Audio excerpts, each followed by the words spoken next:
bangiga caalamiga ah ee Premier Bank ayaa waxa uu si weyn uga qayb qaatay bandhigga hal-abuurka toddobaadka oo maalmahanba ka socday magaalada Hargeysa kaasoo 20 dhalinyaro ah lagu tartansiinayay kuwooda soo baxadana la guddoonsiinayay lacag deeq ah oo lagu horumarin doono hal-abuurkooda. haddaba bangiga caalamiga ah ee Premier Bank ayaa habeennimadii xalay ahayd waxa uu isla madashaasi ku guddoonsiiyay deeq lacag ah oo ay codsadeen 7 dhalinyaro ah oo hore u sameeyay ganacsi kaas oo bangiga Premier Bank uu ugu tala galay inuu ballaariyo ganacsigoodaasi. Nuuraddiin Cabdi Cilmi gudoomiyaha Premier Bank oo ka hadlaya qaabkay u taageereen dhalinyaradaasi doonaya in loo kobciyo ganacsigooda waxa uu yiri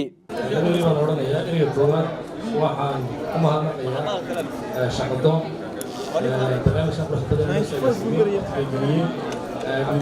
ay u sameeyaan dhalinyarada runtii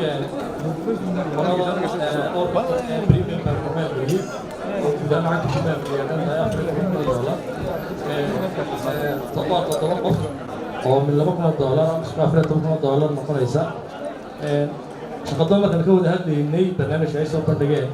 waxay ku yiraahdeen dhalinyar hal-abuur ganacsi ka shaqeysa Premier Bank wuxuu ku qaban karo iga qayb qaato. Waxaan baan jeclaystay su'aal baan weydiiyay aqoonooyinkii hore u guuleystay shaqadoon ay gacan qabatay entrepreneurs ahaa cid ganacsigoodii shaqeeyay ma jiraan. Markaa waxay sheegeen inay jiraan ganacsiyo badan oo hana qaaday oo imka suuqa jira. Waxaan ku waxa doonayaa in qoladan ka daba tago intii cid cusub la raadin lahaa xarunta shirkadaha kale iyo hay'adaha gruubka markaan ka daba tagnay ilaa 10 qof baan filayaa 10 qof bay ahaayeen 7 kamid ayaan u garanay inuu ganacsigoodu mudan yahay in la gacan qabto oo kor loo sii qaado 7dana maanta wayna kuna qof kasta waxaan siinay $2,000 oo qardo xasana marka waa mahadsanyihiin dhammaan inta guuleysatay iyo inta guuleysanaysa.